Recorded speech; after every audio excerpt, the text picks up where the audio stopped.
Hey everybody, how's it going? Good, man. Chris, Gabe, how are you? Good, Great. good, How good, you doing, guys? Nice to Good, be on here. good. man. Thank you, Chris, for coming on. That's one heck of an intro. It's a little long. We got Oh no, it's it. like Star Wars porn. I could have changed my shirt. I'm underdressed. I know, right? But yeah, no, thank you so much for joining us, Chris. Today, uh, as the thumbnail shows, we're gonna be talking about what kind of started it all for everybody, right? There's probably not a single Star Wars fan that collects stuff that didn't start off with vintage.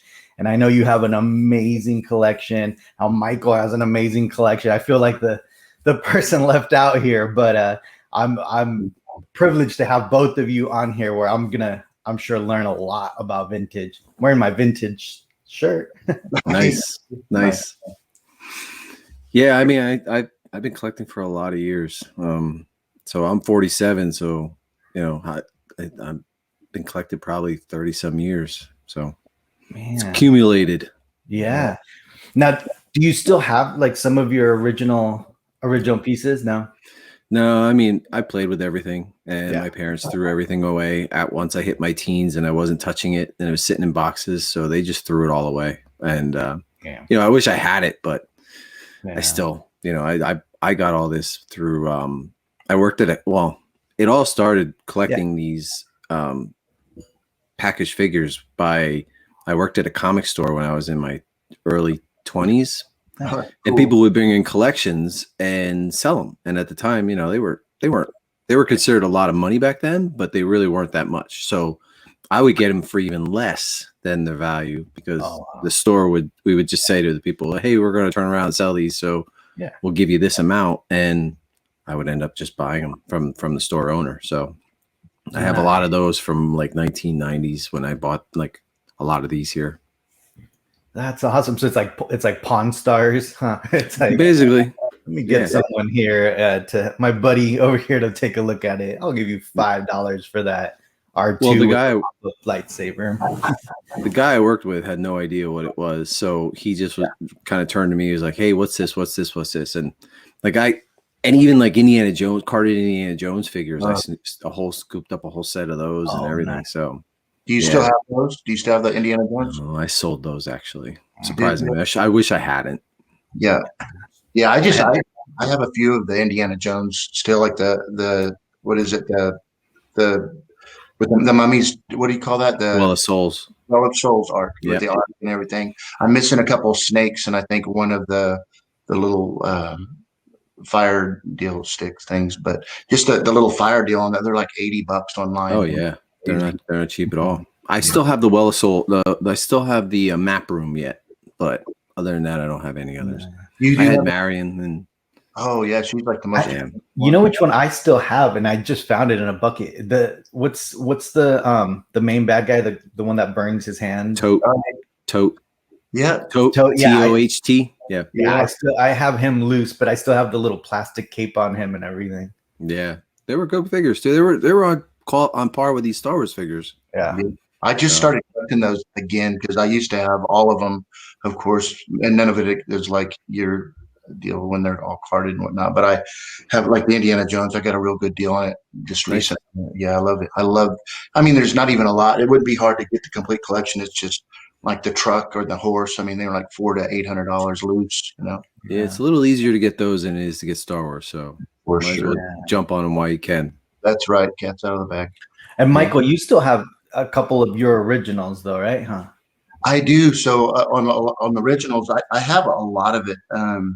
And what I have, unlike Chris, because Chris, I love how he's got all these things that are still boxed, and it's like you're in the store. Yeah.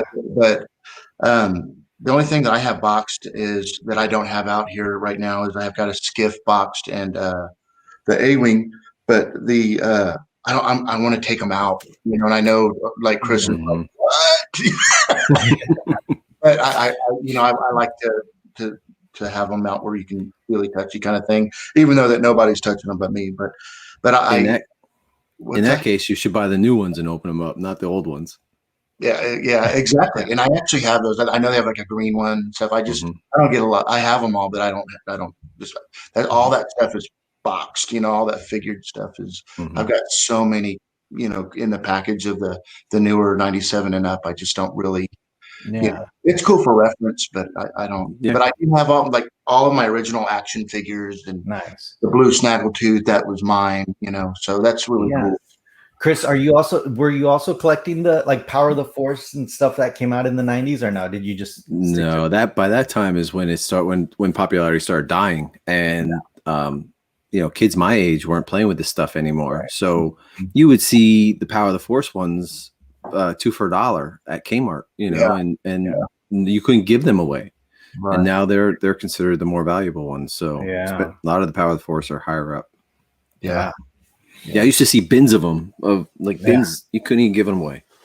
Yeah, that's crazy. Yeah, and that's so I'm 40 now, but so around that time when I was still collecting like my old vintage stuff, the Power of the Force ones were the ones that were everywhere and super cheap. And in our last episode, I showed a picture of how my parents let me do my display, and I had the R2 with the pop-up lightsaber. I had the Luke with the poncho.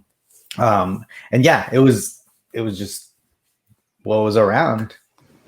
Yeah, I mean that's why we all started collecting, really, because we played with these things, and these were our childhood, and I don't know about you guys, but I want to go back to my childhood. I'm getting up there in age, and I want to be a little kid still.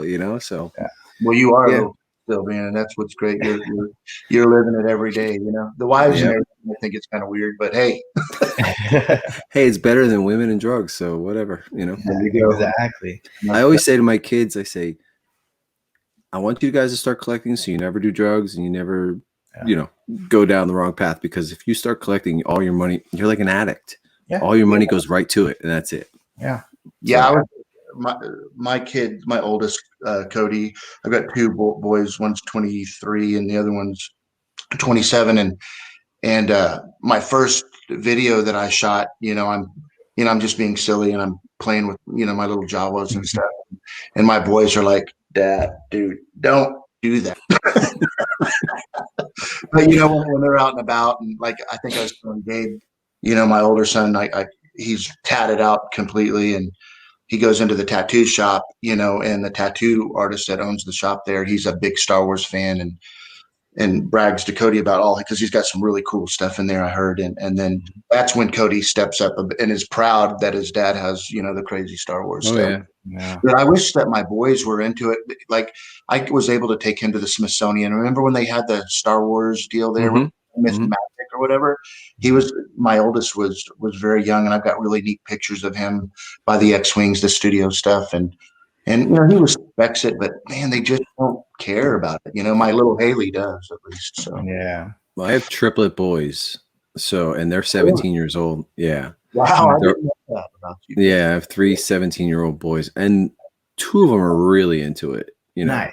And they all know once I'm gone, this is all theirs. So they're very active in what goes on down here. So yeah. I tell my kids, I'm just going to bury it all with me since you guys don't care, And they're like, no. And they're like, I'll get the Death Star, No, I didn't see why no, you don't. But I remember watching Chris when he did a little quick video, and that's like a family thing, and that's what was so cool. I don't know if you saw it, Gabe, but Chris went and picked up in person his Regal robot. Yeah. And he's in the car with them and all the kids. It's awesome. And that's a great experience for your kids too. Like they get to go and see the Tom Spina Regal robot place. Like that's pretty cool. They were pretty excited they were kind of excited to go there, but then once they got there and they saw some things that we weren't supposed to see, that were coming up, and pieces from movies, they're like, holy crap. So it was a real fun experience. Yeah. And that's exactly what it all comes back down to. And again, I think why we collect, right? Because it brings us back to that childhood. It brings us back to that. And that's great that we have something to connect us with our kids, right? I have 3 girls, and out of the 3 girls, only one of them ended up really liking Star Wars. It's my 6-year-old, but that's what it's about. I mean, Yeah, Exactly. I agree. You know, when people come down and they see my stuff, they say, "Do you really like the movies that much?" I said, "Yeah, I like the movies, but I'm not like they're not like my favorite movies." Right. But why I collect this is because I did as a kid. I remember playing with other kids in the block and seeing new things that they got, like Gamorrean Guard. Like that was when somebody got that, I was so jealous and wanted it so bad. And that's why I collect this stuff. Yeah. Would you look? I want to put it up because I think you have it set up so nice too. It's Thank you. crazy. It's Thank just so organized and so clean. Like I appreciate that, so much, I have one question. Sure. How soon are you getting rid of the pool table? I know that right there is a nice shelf space. You know what I'm saying? It's a very good storage space, yeah. But I've been wanting to get rid of it since I moved in. Yeah. And my wife was always like, "No, let's keep it so if we have parties, people can go down and play pool." I'm like, people are not going downstairs and playing pool around my statues and figures and stuff. Are you nuts? But my kids would come down and they play occasionally, and they're very careful. They know exactly what would happen if what would happen. So, but it's going. We have like 2 feet of snow still in our backyard, so I've been planning on getting rid of it for like the last month. It's going to my sister-in-law, so it's just a matter of melting. What's that? So you are getting rid of the pool table? Yes, the pool table is going, and in the middle, I'm going to start putting stands, like pedestals, with my studio scale models I'm doing. Awesome. Oh, nice. Awesome. Man, that's gonna and Chris, you recently, I want to go back to us really quick before we get into your collection. You recently started shifting towards like studio scale stuff, right? Like some of the stuff. Yeah, you get into this stuff and you start with one thing, okay? And it's just not enough. You got to move to the next thing, to the next thing, and to the next thing. And I really was into like just my vintage, just that was modern vintage, and then I started buying Marvel Legends because I didn't want to spend the money on Hot Toys, because I knew if I started buying Hot Toys it would go crazy. And then I ended up selling my Marvel Legends to get Hot Toys. And then it just goes to, like, on our channel, Rogue 16, we do helmets and props and stuff like that and statues. And I've always bought statues. I bought statues years ago, but I kind of went away from that and concentrated on this more to finish out my run. And yeah, I just recently started getting into studio scale model. How that happened was I was supposed to make a deal with our friend Jason, and we were gonna make a deal with some guy in New York, and it was for like an AT-AT and a Millennium Falcon, a master replica ones, and it fell through. But I got so excited that I really wanted to get those. I'm like, well, I've got to have these things now. So yeah, Steve sold me his DiAgostini. I'm like, screw it. I'm pretty artistic, so I can try it, and it turned out pretty well. So now I'm addicted to that. Yeah, awesome. So I went the other way around. So I had gotten the DiAgostini and I built it up probably about 90%. I think I'm actually at the episode 99, the last one with the remote, and around then I found a master replica one. So as soon as I found it, I was like, oh man, I'm just gonna buy it. And then I abandoned the DiAgostini. Now it's just in the garage, just collecting dust because I never finished it. So the thing about the DiAgostini, go ahead, Mike. No, go ahead. The thing about the DiAgostini is you have to have somebody who can paint it. If you don't, it comes in the colors, but it doesn't come weathered. It doesn't come. It's basic colors, and nobody wants that. You want it to look nice and weathered and beat up, and so yeah. I love how Chris did his, Gabe. I don't know if we could show it sometime, but he did a really cool display stand where it gives it that look that it's going through the asteroid field, and the way he did, like on the asteroid, he's got the plaque on there.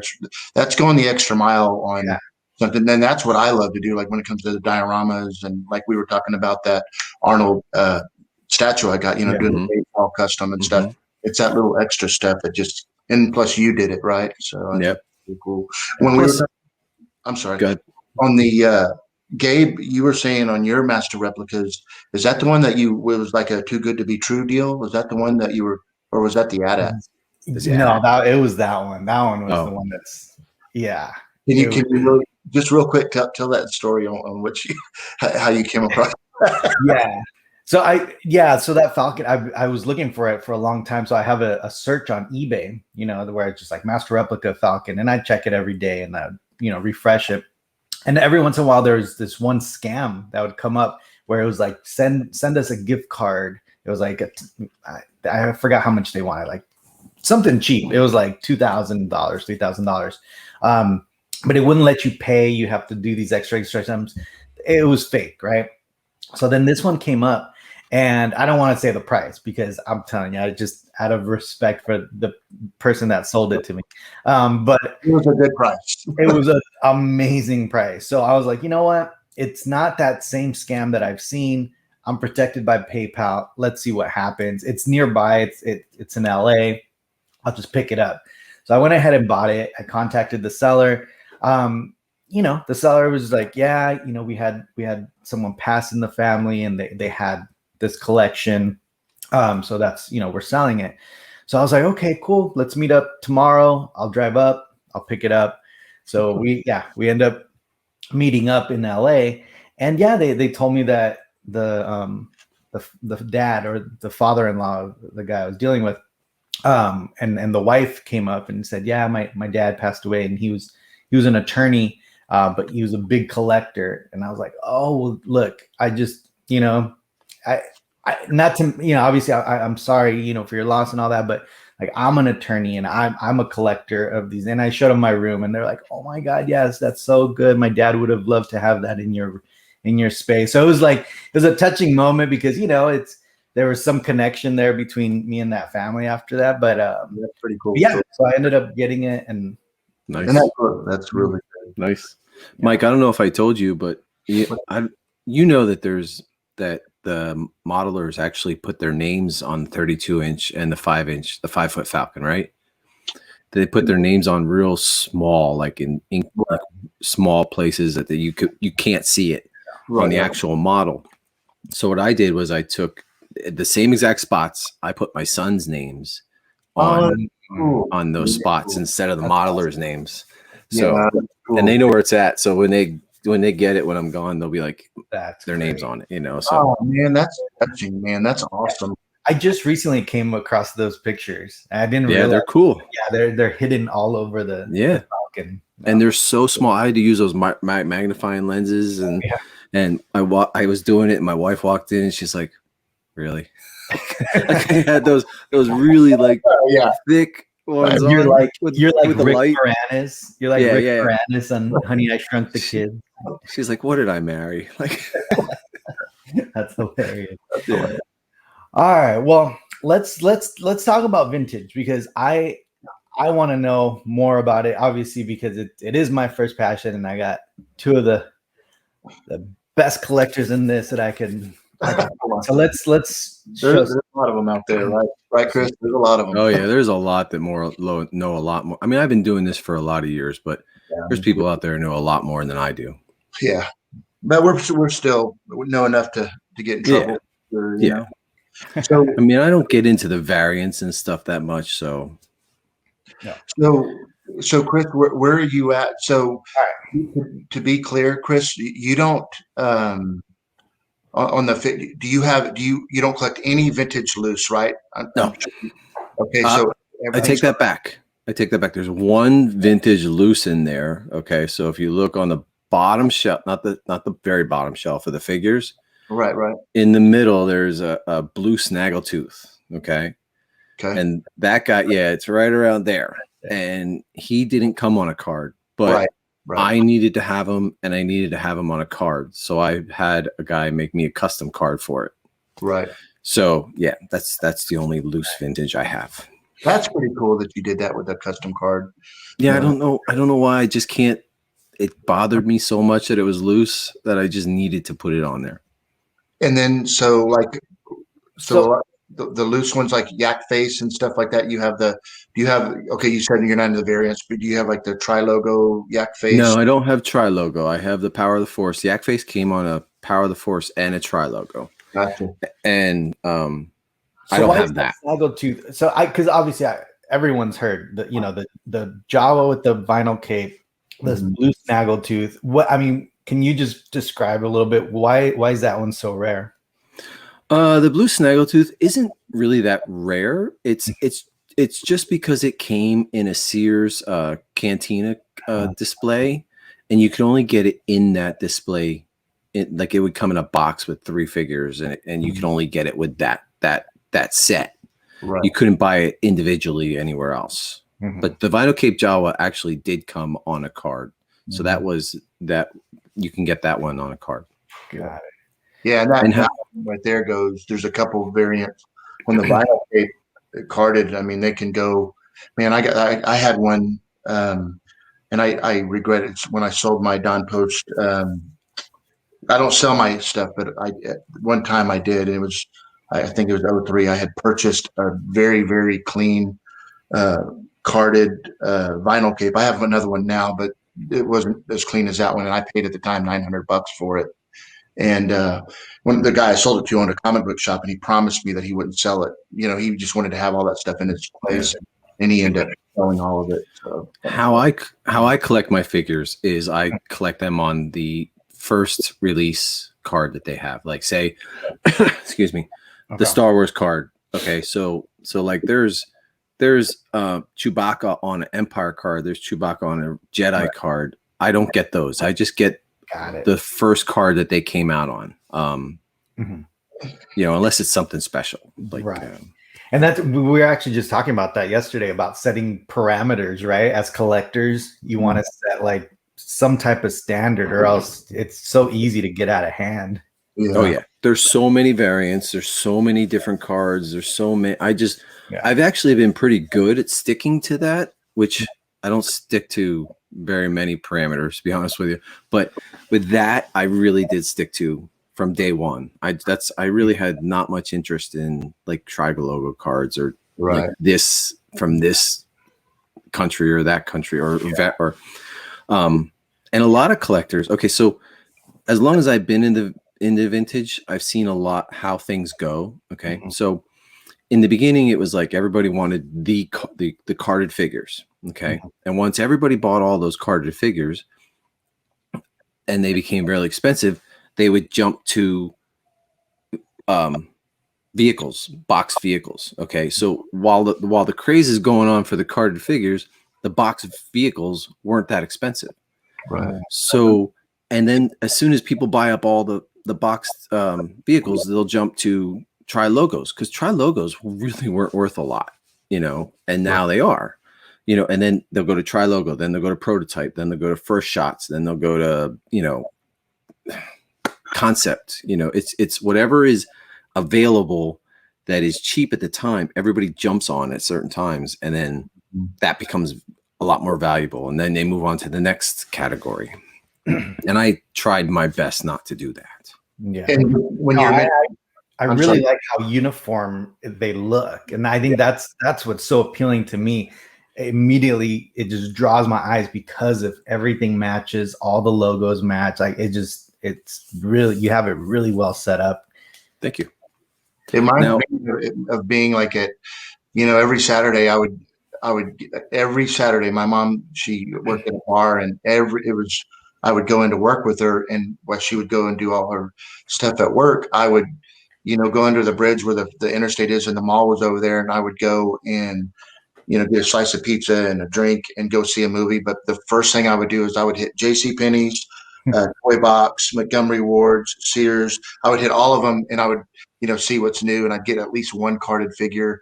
And when I see this collection and how you have it set up, it's like takes you back. And right, Chris, that's what it does. Oh yeah, when you're that's there, exactly what it is. It's like, holy crap, I'm Sears, and those are yours, man. You'd never know in a million years that 40 years later that you would have all that stuff boxed in a beautiful gallery. You did a great job. Thank you. Yeah, no, even the shelves, like I love how you set it up where it's, you adjusted the height perfectly, so they're all pretty much fitting in there uniformly. I love it, man. That So took a lot of planning. Yeah. So how did you decide to go about the ships, and how did you limit that? Well, I wasn't really buying ships. Okay, so I was buying the cards.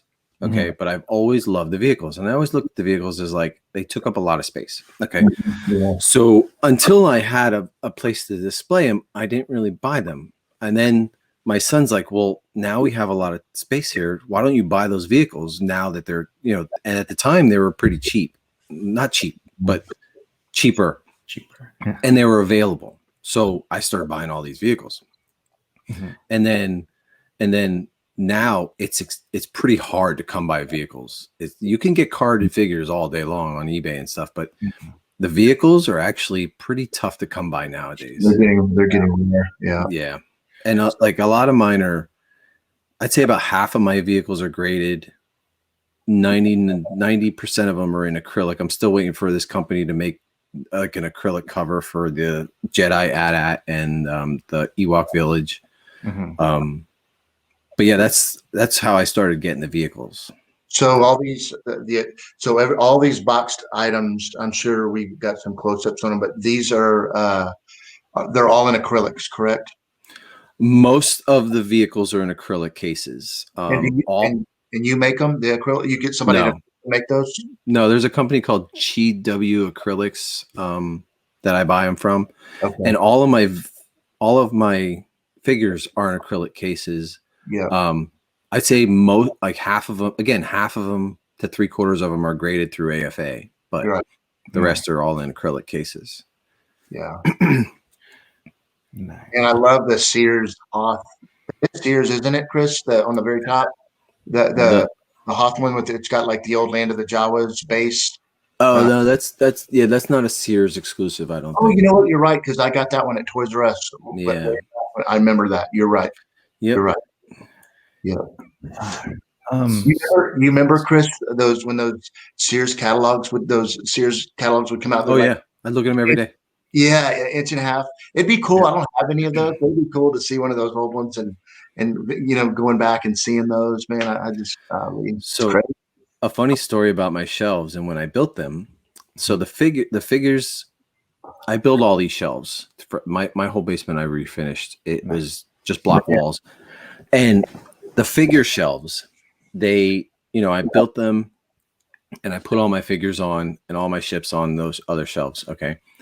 And then the one time my stepson, who's like 24, came home. He comes home with friends all the time. And he brought somebody home that I didn't recognize. I didn't know who he was. He brings friends home from different places all the time. So he's downstairs and they're a little tipsy.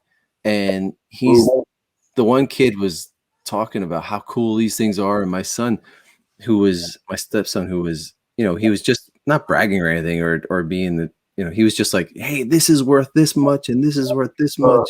Yeah. He's like kind of like having fun with the kid. And I'm standing at the top of my steps and I'm thinking to myself, it's one thing for the ships. You can't put those in your pocket and walk out. Yeah, exactly. For the carded figures, you can put those in your pocket, a bag, and walk right out. Like my Boba Fett right there. It's probably like $6,000 to $8,000, right? Yeah. So the next day, I took every one of those off the shelf, every single one of them, and I was going away for the weekend. Okay, so I took them and I put them in a box and I stuck them in a storage, right? When I got back, I built these special, like where the shelves are, there's special lips on there that keep it locked in there. So the only way you can get those figures out is if you use a security screw to take off the lip. Awesome. And like who knows who's going to come to my house, so that would be terrible. Those figures you can't get out without the security screw. That's awesome. Yeah. That's really cool. Do you have some close-ups, Gabe, that you can click on? Yeah. Yeah. So which is the variant of the Boba Fett, the one you just brought up? Which one is that? That's a 21 back. Oh, sweet. Yeah. Very, very cool. Yeah, look at So that. That's so if, awesome. if you look, there's Forlom and Zuckuss, right? And right Yep. below Forlom and Zuckuss are Revenge of the Jedi proof cards. Oh wow, Those are some of my favorite things. that's crazy. Hey, Chris, tell us, because there's a lot of people out there that don't know what proof cards are. If you don't mind, can you let us in on what a proof card is? So proof card is basically a packaging card that never got the figure or bubble pressed onto it.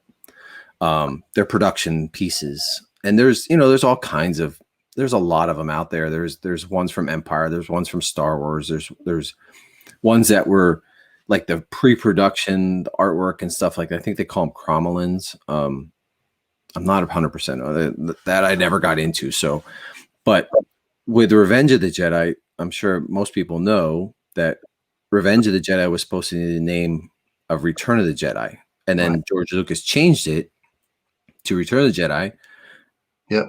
But they still had a lot of the figure, the promotional cards and toys packaging made up. Yeah. So once they changed it, then they destroyed a lot of those, but some of them leaked through. Gotcha. And there's a certain number of Revenge of the Jedi cards. They're all Empire Strikes Back figures, yep, like characters.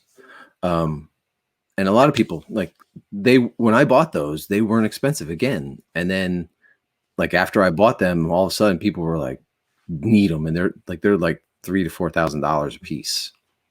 God, I love those pieces. That's really neat because, like me and you, I know me and Chris had this conversation once about Zuckuss versus Forlom and them switching the name. And I understand what the reasoning on that was, but the fact that you have, that, is it hard? Is there a lot of fakes out there? And is it pretty easy to tell a fake from a legit one you have? Well, I mean, before it was a lot easier to tell fakes. But nowadays, where people are better at printing things, better at making, like, okay, so I got a custom figure from RS Prop Masters, from Rob from RS Prop Masters. It's a K3PO. Okay, and I love it. He sent it to me. Cool. There's a picture of it later on. And normally I can tell when there's a fake one, off that something is off about it, whether it's the printing or the color or the card stock. But the one he sent me looks very, very, very original. It's surprising how original it is. And is it in these ones, Chris? Or it's no, it's down a little. You can go further. Go down, Gabe. I think it's like the last one. Last one or the second last one? I might have gone up to. Did I not get it? Yeah, so they have some other ones too, right, Chris? On this one, the paper, the paper deal that you just got. That's like one of your little grail pieces, and you said that you had one, and you sold that one to get this one. Is that right? It's a Revenge of the Jedi Millennium Falcon proof. Wow. I sent you a picture of that one too, Gabe. It should be at the last one. Yeah. So this, okay, man. Yeah. So yeah, what's the proof?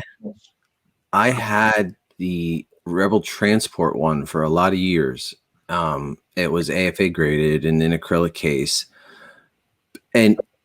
but I've always wanted this one. Like this was my grail for years, and I've seen it come available a couple times, and it was just out of my grasp, either money wise or somebody got it before me. Was it this very one, you think, Chris? I'm sorry? You think it was this very one?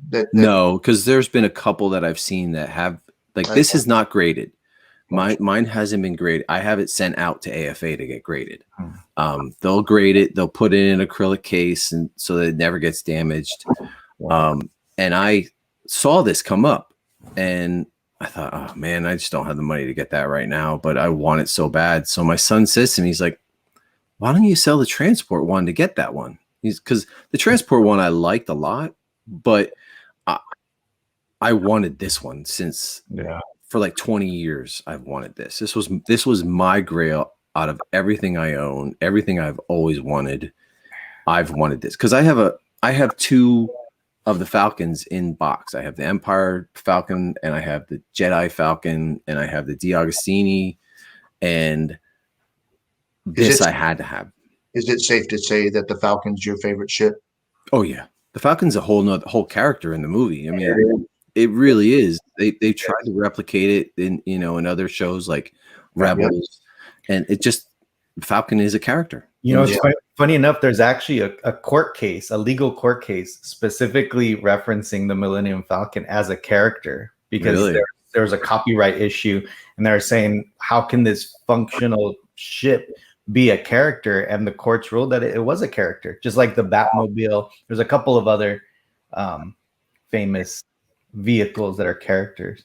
It's really no different than C-3PO and R2-D2 droids. Absolutely. It's no different. Yeah. So no, I could definitely see, how impressive that thing. It's crazy. It's a revenge of the Jedi. The fact that they pulled these, and the fact that you have the proof. That's crazy. That's these would go on the box, on the cardboard box. The bottom down there would wrap around the bottom. It was a big decal, right? No, it's actually it's a big poster basically, but it's a lot thinner than poster stock, so it's very delicate. How did they apply them on the box? I can't remember. Or they were printed on the box, or the boxes? No, they put some adhesive on the back of this paper here, and then stuck it to the box. I can't remember. Yeah, you can kind of see it in your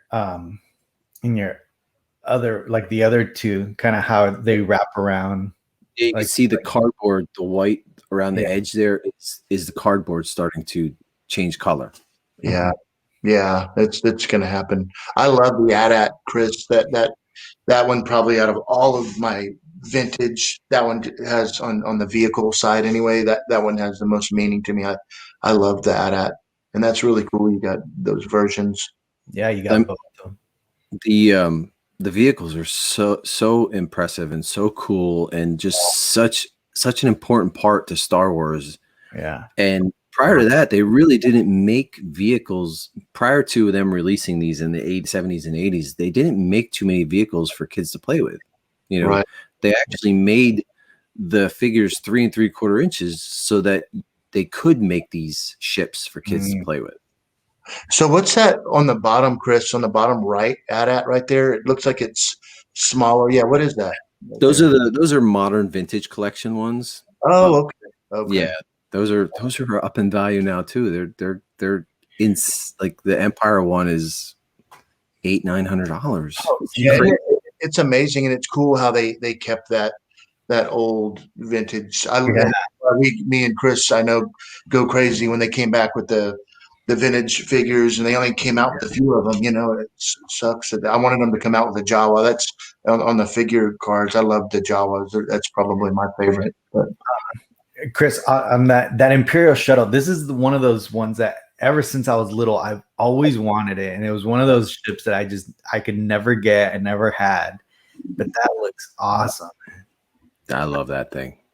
Yeah. And I actually have my son to thank a lot for these vehicles, because I'm a little bit less hesitant to throw out my money, to buy especially the Return of the Jedi AT-AT and this. And the transport that's in that picture as well. He was pushing me to buy these things, and I'm so glad I did, because because you got to complete your store. Yep, exactly. Man, I would love. These are the things I are on my list. I do not have the early bird set. I've got somebody that promises me I'll get first dibs on them. Very clean, but the old 12 back figure cases, that have where it was like a white plastic where you just set the cards in there, and it had the background showing, all the different figures. Yeah. And I've seen that one of them, and it's pretty damn good. And it's a graded one, and I think it's like 13,000 or 19. Yeah.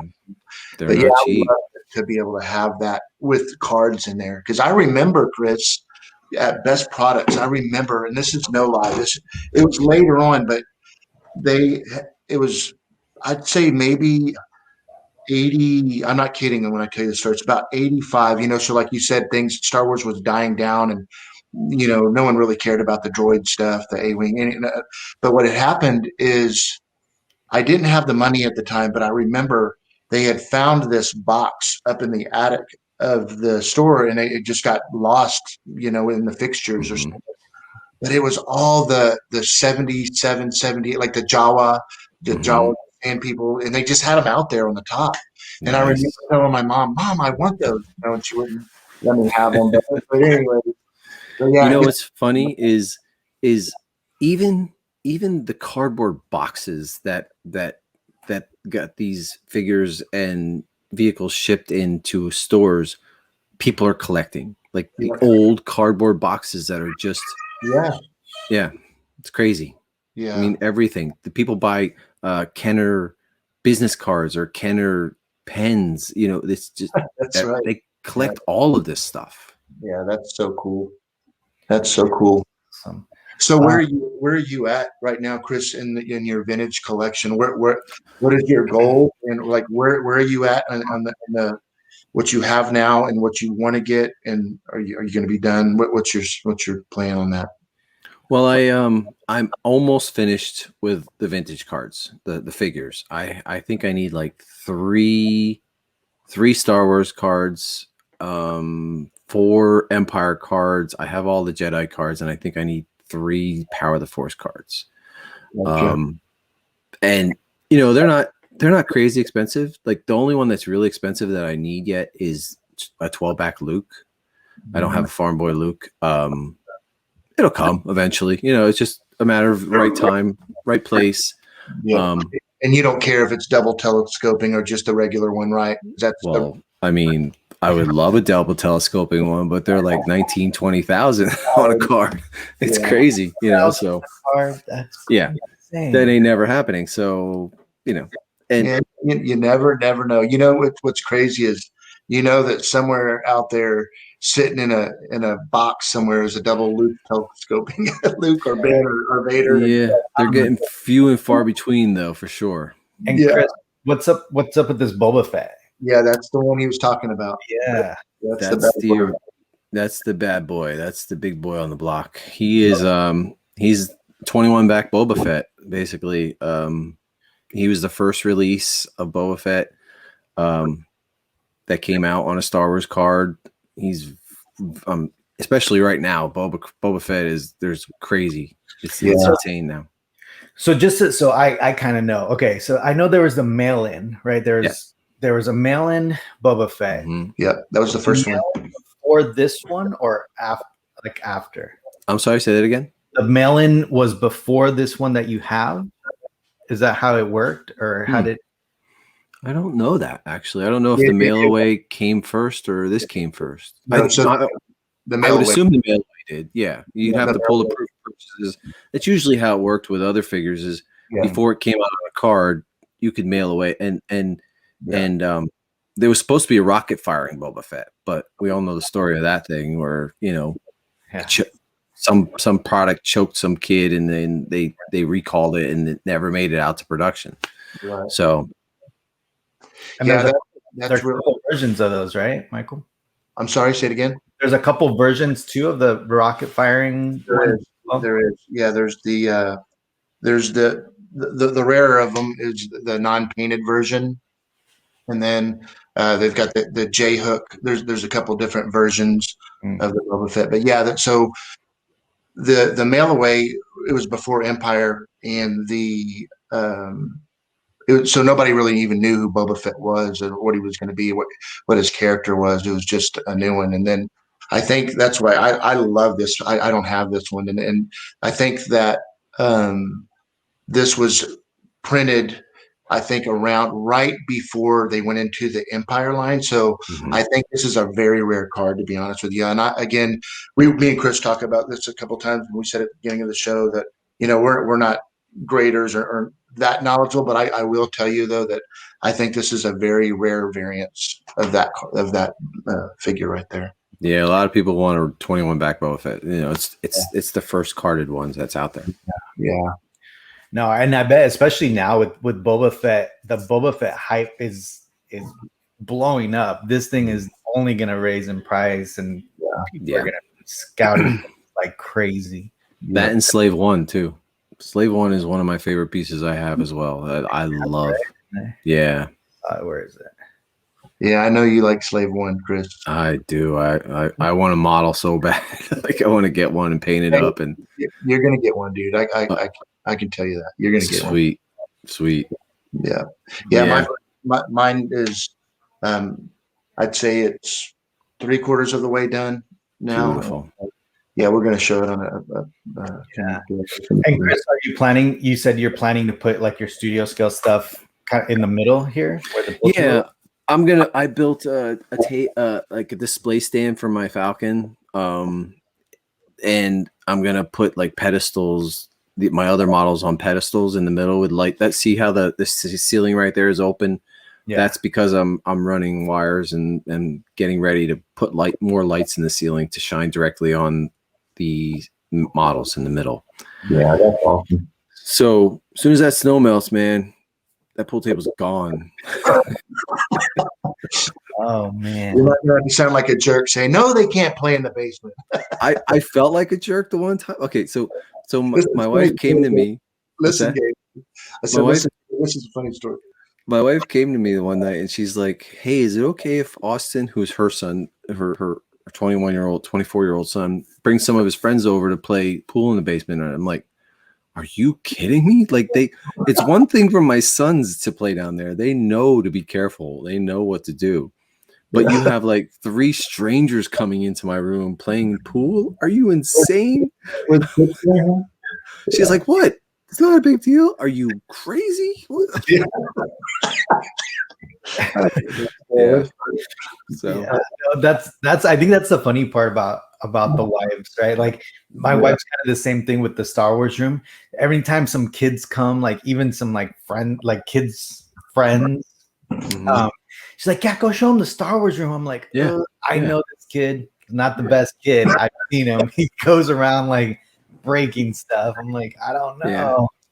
But also like my wife and my stepdaughter, they make fun of me all the time. They're like, because I spend so much time down here because, they're like, geeky, this and that. But then as soon as people come over or their friends, like my stepdaughter's girlfriends come over, they're like, "Let's go down and see the basement." And she shows them all the stuff. And, then it's cool, but not when it's me. Yeah, so whatever.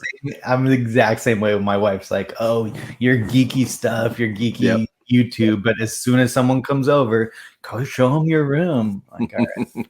It's funny, isn't it? Yeah.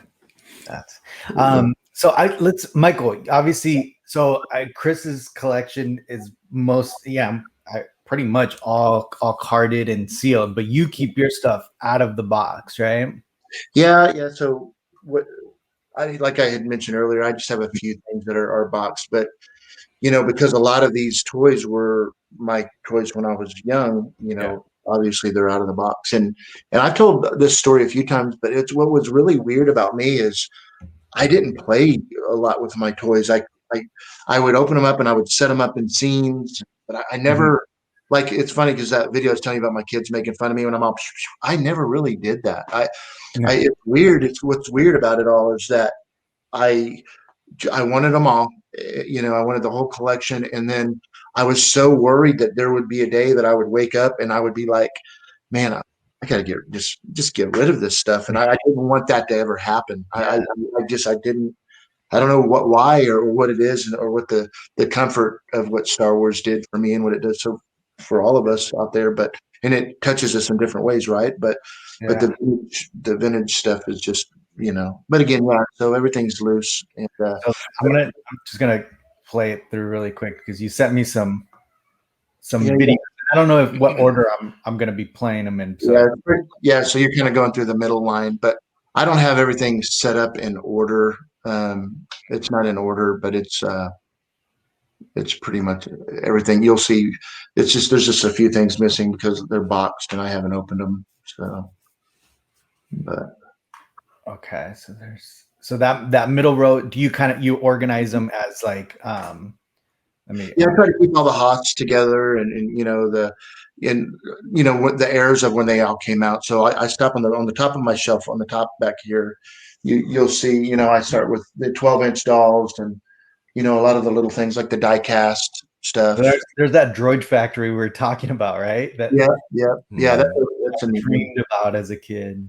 And that's an original canteen in the back of the Sears Roebuck. It's just, the angle shot on that isn't very good. So what's up with that little Jawa in the?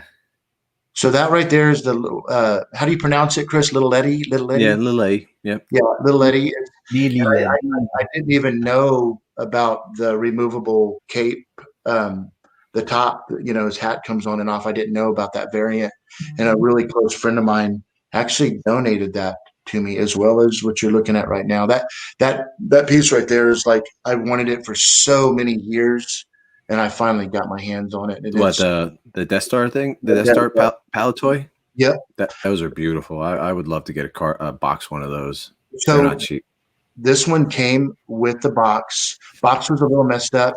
What's so cool about that, Chris, is that this thing came with 2 stormtroopers, and it had this one still had in the bag the little blue guns, their guns, and they were, it has Kenner on them. I still have those, and I like that. I'm sorry, Chris. No, this one right here, it's got the way the trash compactor, this thing closes side to side. It's actually if you're a kid, it was a fun little design on how they did it. It's really cool. There's actually a bunch of groups on Facebook that really frown upon opening up figures. Even if a package is really destroyed, they really frown upon you taking it out. And even if you have ships in a shipper box, like vehicles in a shipper box, they don't want you to open up that shipper box and take it out of the box. I don't understand that, but they're pretty much against that. Gabe, what do you think about us doing an unboxing of my A-Wing? Oh my God. Oh. You're gonna give somebody a heart attack. No, listen, you send me your A-Wing, I'll buy you an opened one. You're awesome, Chris, dude. Seriously. Oh, man. I'll trade you. You're a good dude, man. So so little die-casters, right? Little lead figures. Micro machines. Micro machine ones, yeah. They didn't call them micro machines back then, though, did they, Chris? I don't know if they did or not. I think they're just called micros now. Yeah. Back then. I don't know. I never collected them. I don't know really either. But yeah, I have all the collector cases. You see those Tom Spina re-released those in the little plaques. Yeah. But I got all the versions of those, of the cases. And then that's funny. I never noticed you could hang Luke upside down on that Dagobah set. Yeah, you can make him move, and there's a little button you push that makes the little boxes go up and down and whatnot. Do you want to hear a funny story about Jabba? Yes. And my Jabba I have? Okay, so one Christmas, my wife is like, "What do you want for Christmas?" I'm like, "Well, you don't really know what I buy and what I have and this and that." So I was watching a bunch of different Star Wars things on eBay, right? And I had a packaged sealed Jabba in my watch list. Okay. So don't you know, she goes into my eBay, right? And sees it. Okay. So she starts bidding on it. Well, guess what? I'm bidding on it too. She's bidding on it with her account. I'm bidding on it with my account. And I beat her, right? By like $100. Yeah. So then she don't tell me nothing. Okay. And it comes one day and I show it to her, right? I'm like, "Look what I got. This is really cool." She's like, "You are such a bleep it, bleep it, bleep." I'm like, "What'd I do?" She's like, "I was trying to buy that for you for Christmas and you beat me out of it." And I'm like, "Are you serious?" So I went back and we looked and we were bidding against each other. Oh no, you guys were surprised too. Yeah. Yeah. And I could have saved myself $100, but whatever. That's awesome, man. Yeah. That's funny. You know, I'm gonna have to hint to my wife that I'm gonna be like, oh, I'm gonna just leave this password here and this account. Well, that might work against you, Gabe. Yeah, I know exactly. She's gonna look at my bot list and she's like, what? Yep. Oh man, that's a great story though. yeah. That one will have meaning to you now for sure, right? Oh yeah. Oh yeah. So where is he? It's the loose Java or what? No, it's packaged Java. Okay. Sealed. Oh, there you go. That Yeah. sweet. Yeah. Hey, what's this one? Is it? So this one that kind of Chris mentioned that was the Sears. So it would come with 4 figures, and out of the 4 figures was the blue snaggletooth. I just have both snaggletooths in there. Didn't come with both of those, but the only thing I'm just missing one of the pegs where the hammerhead is. One of the white pegs is missing, but other than that's pretty complete. Yep. I actually, I'm sorry, I have that's the one I put in the card. Yep. Yeah. That's awesome. Yeah, that's my original blue snaggletooth, and he's clean. His feet still have all the silver on them. He's in good shape. That's hard to find. Yeah, completely with all the silver. You know, people paint them. Do you try like to pass it off? Yeah, they do. You're right. Do you like the die cast? The die cast figures? No, the die cast the ships and stuff. Yeah, see, no, I never bought any of those. Yeah. Did you ever have any of those, Chris? Those necklaces right there? The necklaces? Yeah, look at those necklaces. Kind of go back out. No, I never did. No. I didn't have I had let me think. I had R2D2 of the 12-inch and I had Chewbacca of the 12-inch. Yeah. And you know, a lot of people don't know this about the Chewbacca, but I've been going crazy, Chris, with the $6 Million Man vintage. Mm-hmm. I'm almost complete. There's only like this one vehicle that I need, but a lot of people don't know. But the Bigfoot, Tom Spina has it in his office. The $6 Million Man Bigfoot. Okay. Have you seen that before or no? No, I've seen it. Yeah. Yeah. Well, that was they used that same mold for Chewie on the. Oh, really? Okay. For the body or the head too? Just the body. Yeah, the body. Oh, nice. Yeah, because the Bigfoot has like an open face, right? It's like no, his got an open chest plate. Oh, okay. Yeah, one day I might do a little thing. What is that diorama? I've never encountered that. It's Which like one? a Jawa sandcrawler set. Yeah, that was a remote control. That was a remote controlled Jawa vehicle. Yeah. I don't have that. I want that. I want it. What about? Oh wait, I see something back there. Is that the vinyl cape? Yeah, it is. That's man, you got an eye.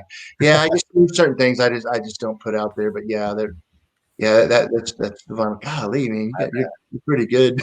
I bet. Yeah, that's the land of the Jawas playset there too. Yeah, that's what I wanted to. So this was a playset that they offered. I've never seen that. That's crazy. Yeah, it's a cardboard backing. Yep. And if you notice, Gabe, on this one, and Chris, one of them that I pointed out in his deals, they use that same base for a couple different Hoth deals.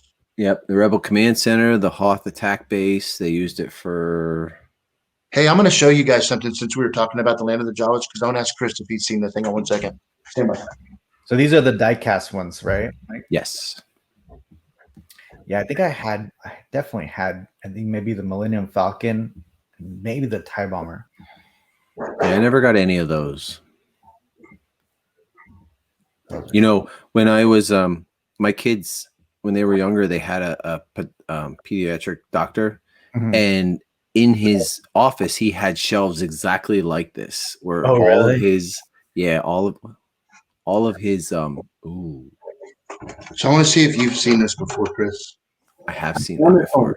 So you have? Yeah. Okay. I have seen that.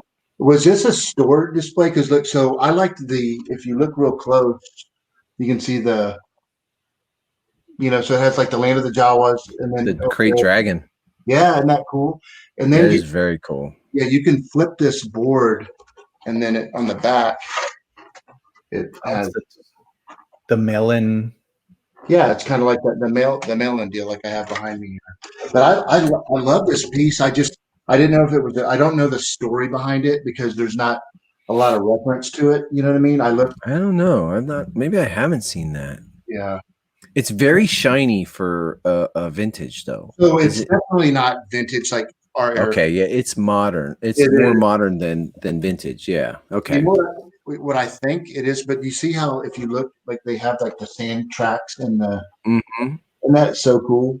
Oh yeah, that's what you were telling me before about my diorama, like what to do with my model.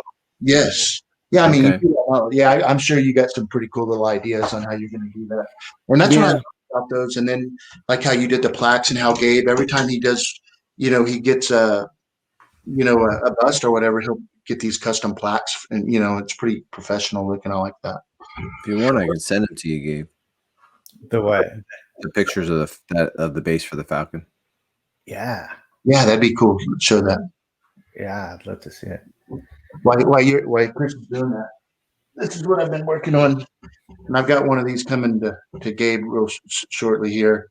Nice. I've been doing getting all the body work done on his head, and I've got the LEDs coming in that we're gonna put through his deal. And Chris has a friend that he sent me some pictures for reference to me. I'm looking forward to getting this life size guy done. Nice. Yeah. Nice. Yeah, it'll be fun.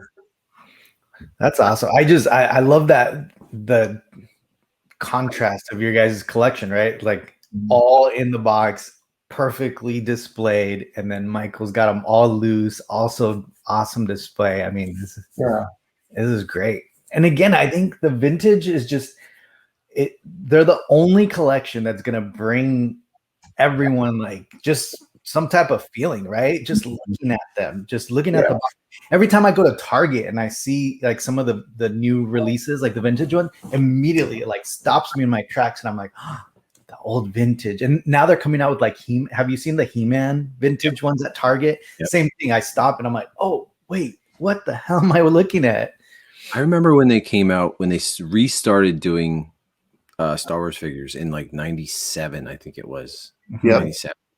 And they didn't come out on the vintage cards. They came out with those red cards and then the blue and green cards. And I'm like, why would you do that? Like, this is such a perfect design. And it wasn't till 2012 until they started doing it again. Yeah. Like, it was like, it always bothered me so badly that they weren't on vintage cards, And they were all buff and huge. Yeah. But I'm sorry. To the point where I took a lot of those modern figures that I really, really liked, took them off, and had a guy in Texas make me up some custom cards to put, like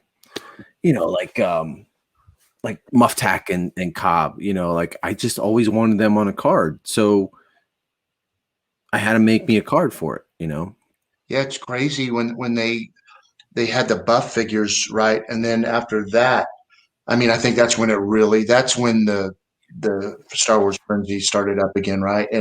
But what was cool is I've got a big wall of Star Wars figures. I wanted to show you like the details that after they got out of the cheesy buff ones, they started really putting some money into some of these figures. They were like huge, right? And I mean, the price point on them, it was like, man, I wanted to show you one that's really, really. It's like, do you remember a Fontman? Yeah, they made a figure of him. It was just like this big. It's so cool. Yeah. I sent you those pictures, Gabe. I just got them here. I'm gonna put them on there while Mike looks for that.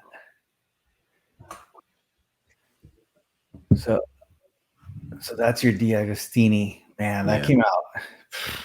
That's so awesome. Those are all in my downstairs cases. Plaque. Yeah, isn't that thing beautiful? Golly. Yeah. And you did the paint job. You did, man. Yeah, I did everything.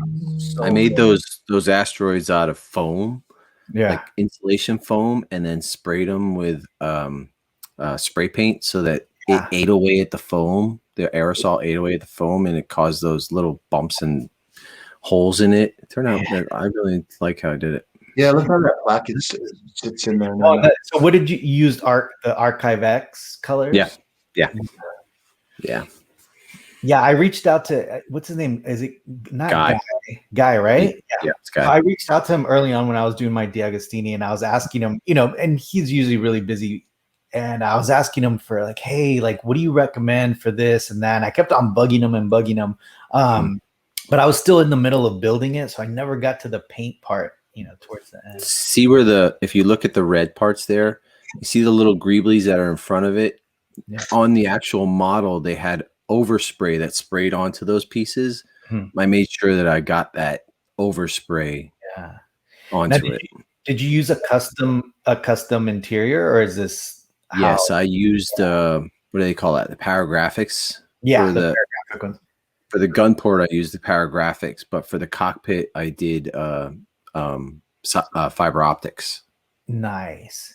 Yeah, I got the Paragraphics cockpit on it, and then you know how they sell the separate cockpit, but then I just, again, once I abandoned it, it was just now in that picture, those bars look blue, but they're actually white on the real thing. You did fiber on that one. Yep, all the little lights on there are all fibers. Yeah. Can you take that on the lid of that, Chris? Does yours come off? No, it does not. No, I got a 3D printed one because I didn't really like the one that came with it. Really? So I got a 3D printed aftermarket one. Gotcha. Yeah, when you get that center display, and I love how you have those shelves right there for your hot toys in the background. It's so classy. Gabe is kind of similar how he did his. That's just so beautiful.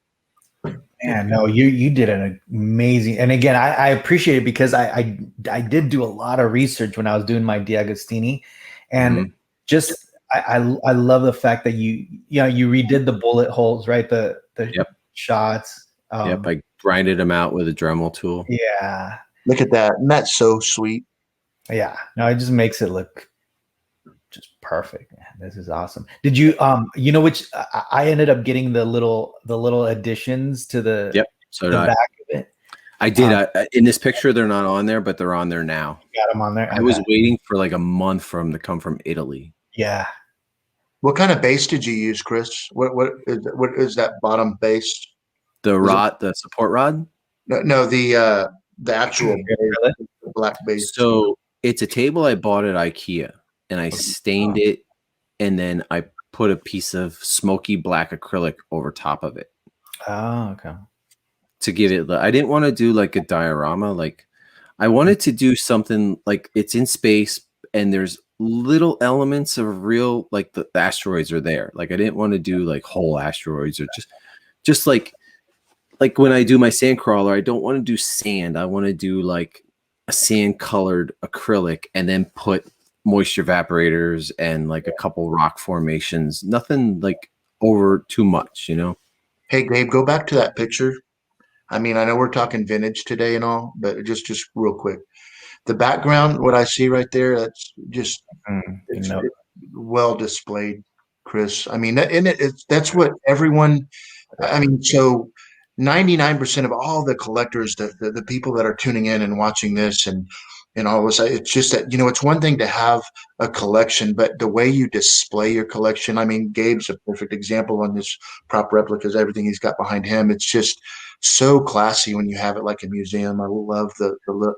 Are you going to light those up, Chris, back there? Those panels? It looks like you already have. Oh, they do. They light up. Yeah, I just got to turn on the switch. But if you like the Chewbacca setup there, that's not my final setup. He's sitting on a pedestal, and there's a couple things in front of it. He's actually going on a pedestal against the wall, which I just built yesterday, and I'm got to put it up. I was going to put it up tonight.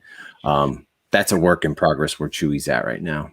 I have to point this out because this, I mean, obviously that's like you customize that part, right? Because I know it's there, right? But it's there, but it's very cookie cutter. That came out. Yeah. Yeah. Not so much this is an upgrade too, right? The little sides. Yeah. I don't know if I told Chris he was helping me out because the builder that built this for me, I wasn't, even though he told me, I just couldn't remember. But so the lights quit working. I've got a remote that turns mine on. Look at the work he did on that weathering. I mean, the weathering is freaking perfect, man.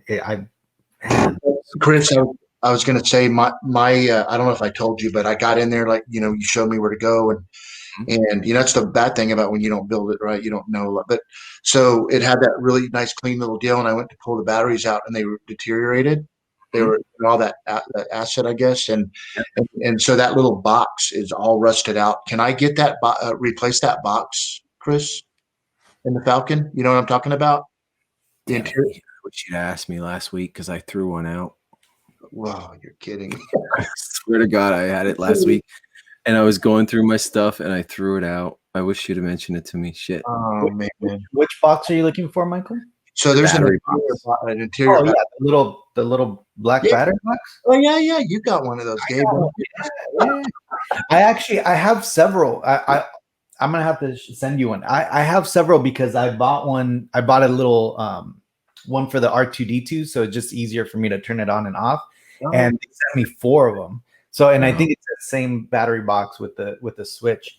Oh, that's cool. Did you ever look into the AC adapter, Mike? I'm sorry.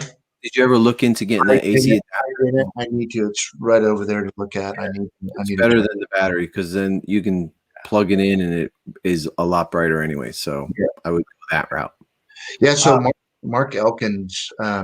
Hope it's okay. I mentioned his name. Mark Elkins, one of my studio builders, and the way he builds his models and how he's built for me is it's got that adapter just like the Falcon, where a lot of the other ones they kind of hang down like they had, and it was done in the film. They didn't have AC adapters, but for Gabe, my go ahead.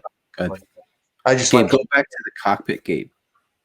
I wanted to tell. I didn't mean to interrupt you, Mike. I wanted him to show him something. When you one more, go back one more. Yeah, right. If you look right where those 4 holes are at down the center of the column there. Yeah. Okay, go down where the rod is at. Right there is where I put my name. Right there on the. Oh, I see it right there. Let me see that. That is so cool. Yeah. I don't know if I can. And then my son's name, one of my son's names is over where the red is at by the center dish. It's like right up a little more. Right there. Yeah. I see it. That's amazing. Yeah. Jeez, that's tiny too. So. Yep. You can't see it unless you're looking for it and you know it's there. Yeah. So what's going to be is it going to be almost, are you going to have like high and low shelves? Are you going to have one solid shelf in the center where the pool table is? What are you doing there? Well, I'm making 3 separate ones. Okay. I actually am stealing Gabe's idea. I was watching your video, Gabe, and you had the Master Replica Falcon on top. Okay, so and I was debating. I didn't want to have too many in here. Like I wanted to have 3, definitely 3. Okay, I think more than 3 is too many. But then when I saw where you have your AT-AT underneath the Falcon, I'm like, oh, I can do 6 now. I could double up, on each one now. I think it's like, whereas I didn't want to overcrowd it with more than 3 in the center. Yeah, that's the hard part about Studio Scale. And that's why I never got into it until just obviously in the last like maybe 2 years. But just because the display portion of it, it's hard for me to display in here because I do kind of have to go up high because the room is not that big. So I have to find clever ways. So like the Rebel speeder, it just sits there on an IKEA little shelf. And I wish there was some way for me to display like all of the Studio Scale. I mean, I only have 3, so I mean somehow stack them up. But right. Yeah, I'm gonna steal your idea. So yeah, and you have a light on the AT-AT underneath your Falcon as well. So yeah, so that shelf, that little I'll send you. I did a lot of research to try to find the exact. I mean, unless you're gonna build something like that, but that one ended up fitting that AT-AT perfect. It was just the right size, the right depth, everything, and then it's the right width for the Millennium Falcon.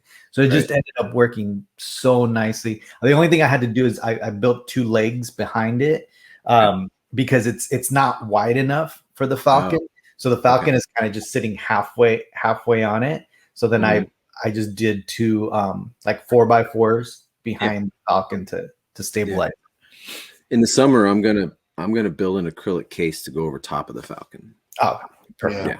So I've worked with acrylic before, and and I know how to use it. So I'm gonna heat it up and bend it and shape it to fit over top of my Falcon, because I don't want to keep dusting that sucker. So. Yeah, that black base, I bet it's every day just settles on there, right? Mm-hmm. And that's the way to go. I've been looking for an acrylic cover for it for such a long time, and it's like every single place I find it's like $300, $400, but then the shipping alone is $300, $400. So I just went and got a little glass cutter, and I went to Lowe's, and I actually ended up cutting my own glass to make the display. And then I kind of, the way I did it, I stacked them against each other. So it's kind of like this one goes on top, but then the next one goes behind it. So they're kind of stacked together, and I glued the glass, and then I did an acrylic top to it. So that way I can remove the acrylic top whenever, if I need to get in there. But yeah, it just, I had it without a cover, and I would just put like a little baby blanket on it. And I'm so frustrated with it. I'm just like, I want to build something. There's so many little pieces on there. I gotta use like a little brush, a very fine tip brush, and like nothing real hard. I don't want anything to come broken off or get caught in it, So yeah, exactly. Well, you're doing a really good job on the studio stuff, Chris. It's one thing to purchase, like 95% of all of my studio models are built for me. And I think I can build some of them, but on a studio model, when you get the parts, it's not like a little Tamiya model set where it's got instructions, So if you don't have the reference, it's hard to do that. So, that's awesome that you're able to take these models and create them yourself and learn, and that the reward of you building it, is, and the money you save. Holy crap. I mean, the majority of the cost of the studio stuff, if you're not a modeler, is the labor to build these things. So, part of the reason why I like doing this is the Falcon was my first model I built, painted, everything. It's the first one I ever did. But part of me thinks the whole time I'm building this thing is, I love it, and it's going to look great in my collection. But when I'm gone, my sons are going to look at that and they're going to say, "My dad built that." Yeah, that's what I think about a lot. I don't know why. I just do. Like almost everything that I buy and build, and I build a lot of things for them. I built, like, example, I built this huge, almost like a coffin kind of thing, is like a display case for my wife's wedding dress, and it turned out beautiful. Okay, that's life size. She could fit in it. And I was laying there one night, and I'm looking at it with her in bed, and I said to her, one day your daughter is going to give that to her grandchild or something like that. It's just going to get passed down. So I don't know why I think of that stuff, but I do. Yeah, that's awesome. No, absolutely. You're 100% right. And you know what? Me and my wife were just talking about that. It's like, they joke around with me doing these video things and all that stuff. But think about down the line, like we're showing our passion for this stuff, and our kids this is going to be on the internet forever. And our kids are able to see like their dads talking about what they're passionate about. They're learning about the stuff that they're inheriting, right? Because for all three of us, our kids are going to get these things, like absolutely. And the fun thing is that they're going to be able to go back and actually see us talking about these pieces, and hopefully it makes them appreciate them more. And it's just such a great thing. Gabe, I didn't think about that, but with our channel, I don't know if your viewers know, but I'm part of Rogue 1/6, right? And I didn't even think about that one. I didn't think about them watching me. When my grandkids watch me when I'm gone, and they'll be like, "Yeah, that's my grandfather. He's talking about all this stuff for 4 hours a night." It's just, he loved it. That's what he was all about. So yeah, I never thought of that before. Yeah, no, it's the perspective. I like recently I've been telling my wife, and I don't, maybe it's this whole 2020 thing got me like just kind of really thinking about stuff. But even right now with the whole shutdowns and all that stuff, I was telling my wife, I was like, look, in 10 years when our kids are gone out of the house, we're going to think back on this year where we were stuck in a house for a year, watching them grow. And we're never going to get that ever in our lives. So like the positive thing is that, we got to get so much closer as a family. And I love that. The perspective of seeing things. Yeah, the virus sucks. Yeah, the shutdown sucked, but you can't trade the time that you spent with the family for a year. For Yeah, sure. true. Yep. Yeah. Yes, sir. Yeah, when I first saw you on your channel, Chris, you were the guy I keyed in on your background, everything. I'm like, okay, out of these guys, this is the guy that I think I'm going to click with. I think me and him carry a lot in common when it comes to the vintage, and we're just a little on the older side, and it's crazy. There's so many different spectrums of collecting, and it's just it's really cool. Yeah, it's hard, but you do have to kind of. Here I am saying this, but I collect hot toys and helmets and studio scale and vintage and but you kind of have to try your best to stay focused. Otherwise, you could just go crazy. Like you could literally go in a million different directions, and your head spins in a million different directions. I'm already on my phone researching stuff way too much, so as it is, like I'm kind of focused a little bit, My wife wouldn't say so, but I am. Yeah, real quick, let me chime in and just say that what you just said, Chris, it's like, because I think I'm going through that right now because, I've created 3,000 square foot of that I wanted as a gallery for me to come and sit in and walk around and check things out. And it's like, I've already maxed that out now, and I'm continuing to keep doing things. And it's like, what is that feeling, let's just say I got another 2,000 square foot added. Is it going to do that much more for me than what it does for me now? So is it really, it isn't about money or anything. So it's almost like I catch myself like you talking about it and seeing some of the amazing pieces that I've been able to get over the years. And it's like, the little necklace, that little C3PO necklace that you can buy on eBay right now, and it's vintage. It's from the 70s. It has one of the most meanings to my whole collection, and it's $25. So I don't care if it's $20,000 or, and it's just crazy that, so there does come a time where you got to really say, man, is it, who are you doing this for? Right. Are you doing this because my wife doesn't bitch at me and say anything. She's just kind of just like gives me the look like you really want that, kind of thing. But like this 8-foot probe droid, do I really need an 8-foot probe droid? No, I don't need an 8-foot probe droid. And I want a Vader. I want a life-size Vader. You want it, you want it. That's the difference. I know, exactly. And people look at, okay, so I do have a pretty impressive vintage collection. I have an impressive. It's not the greatest, but like it's about bro. It's way. I mean, you're on a very low percentage of people that have carded, 12 back. The vehicles. I mean, you're I mean, a very small percentage out there that have. The thing is, people got to realize though, I've been collecting this stuff for 30 years. Yeah. I mean, I am not rich. I'm an electrician. I'm a construction electrician. I'm not a millionaire.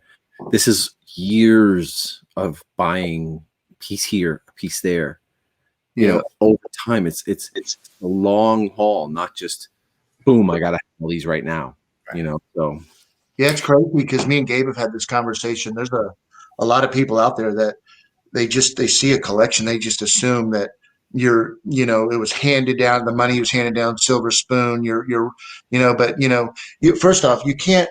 If I know we don't, right? All of our channels, we show this because of the fun and the love of what we do. Mm-hmm. It isn't to try to make fun of somebody else that doesn't are able to have a bigger collection. But what's important to know out there is that, look, this is just what we spend the money on. You know what I mean? And you can't put somebody down for being successful in life. I had somebody that I did business with who would scorn me and mad at me because of the things that I did for me and my family. And I earned that right. I'm a sleepless nights when it comes to my business. So they don't know what I go through. And when it comes to when I get that money, and that's my money, if I choose to buy Star Wars or, go buy a Porsche or, go buy, whatever. I mean, I earned that right. So I don't think that we should be, punished or made fun of because we're successful, and we're not putting anybody else's collections down by any means ever. I think what Chris mentioned, it's a process. Like a lot of people, same with me. They ask me like, "Oh, how much is your collection worth?" "Oh my God, you must have spent so much." It's like, look, I've been collecting this stuff for 15 years. Like I bought it at retail price, whether it's worth that now or not, that's a regard. Like I didn't pay all this. I didn't just spend, all this money at once. It's so like this Boba Fett right here, this one right here. Okay. It's a Return of the Jedi one. It's probably $2,000, right? 2,000 or more, depending on, I bought $100 back in like 2000 or earlier, it was $100. So that's less than a hot toy. I get excited when I first met Gabe on watching his channel and watching you. I could see, his collection and his collection. I get inspired, and that's what we all want to do, right? I mean, hopefully there's some people out there that are into vintage that sees how Chris, displays his stuff, and they're the rest of the day excited to go talk to their wife about how what we're going to do to the guest room. And it's a blast building it. I love that. That's actually, when I just did the design of the gallery, doing the hex, the octagons, and me and Chris were talking about it early before the show. I love the design, and I remember Gabe saying, "So how did you get these guys to build this stuff?" Explain to them what I'm doing. They were just like, "Okay, whatever." I got all these crazy things being done, but I love the building process. And it's funny that you mentioned that, because I think that's what it is too. Like I think different collectors inspire, different ways to display stuff. Like I've been on Chris's show on Rogue 16 a couple of times, and I always see Chris with that background, and so I knew you collected vintage, but when I saw the picture of the whole room, like it is just mind blowing to me. Like I love the way you have it set up. It's just so clean. Like to me, like it inspired me that I'm like, man, I want some of those vintage figures now. Like I want to start, but I know I shouldn't. But I can honestly say it'd be really hard to get something. I mean, yes, these pieces back here, they're, a couple $100 each, but, to accumulate them all, it take tons of money, tons of time. Yeah. Sometimes, like I said, vehicles are harder to come by than the carded figures are. You can go on eBay and find, what's that? I was gonna say that's why collectors out there need to know that find what you like, right, Chris? Right, Gabe? And then get what you want. You don't have to have everything, but I know we all want it all, right? But then just got to remember, and if I could just listen to myself, once I have it all, am I going to feel any different? You know what I mean? So it's like, I don't know. Yeah. So that's excuse my language out there, but it's a badass collection, Chris. I love it. Thank you, sir. Absolutely. Yeah. Definitely. It's, I don't know if it's a good thing for me that you inspired me, but I want some of my old like vintage Power of the Force, just like some of the ones that I had that I was really proud to have. Like with the pop-up lightsaber, I gotta get that eventually. Yeah, he's a little expensive. Yeah. He's a little R2D2 Power of the Force pop-up lightsaber. He's probably $1,000 or so. Yeah. Is he really worth that much? Yeah. He's Did you? I don't know if I've shown. Did you see? I'm gonna show you my. This was my collection from when I was little that my parents let me post up. Let me hold on. Figure this out. So, Chris, you said that you don't have any of the stuff. I mean, do you have like a proof of purchase or just an old card? Nothing, huh? I have nothing. Man, check it out. Not one thing. So this was my There you go. When I was little. This was probably like 90, 91 maybe. So I already knew. You kept the card without the figure. That's nice. Oh, he's down here. He's down. Oh, yeah. There you go. He's down there. That's funny. And that's the thing. I kind of was like in between you guys, right? Because Michael likes opening them up. You like keeping them. I used to just get a razor blade and then slice them underneath, so I could still take them out and enjoy them. But knowing that I could put it back and it would match, exactly where I cut it. Gabe, did I ever forward you any of the pictures of that when I had my shelf set up like that, or did I not send? Or did I just show you like a picture? Baby. Sorry, it's okay. Did I hit what she's saying? I sent. I don't know if I sent it to you or I showed it to you. A picture. It's just kind of like that setup. Did I ever send that to you? But it shows I've got. You can see the A-wing and there's like 3 of the. It's real similar to that. I don't know if Michael, do not open that A-wing. Okay. I'm telling you, I will send you money and I'll buy you a open one already. All right, buddy. The one for your birthday. What if it's something in there different? That's funny. I think that you and the wife ought to go through a bottle of tequila and do a video opening on all of your stuff one night. She threatens me when I make her mad. She's like, "I'm gonna go down there and open up your figures." Yeah, you'll die. I'll be calling Gabe to represent me. Exactly. That is good. That was hilarious. He a passion defense. Yeah, do that. So, guys, thank you so much for sharing your guys' collection, especially for me. Like I said, since I don't collect vintage, I literally am inspired to get into it. Probably not a good idea, but probably not.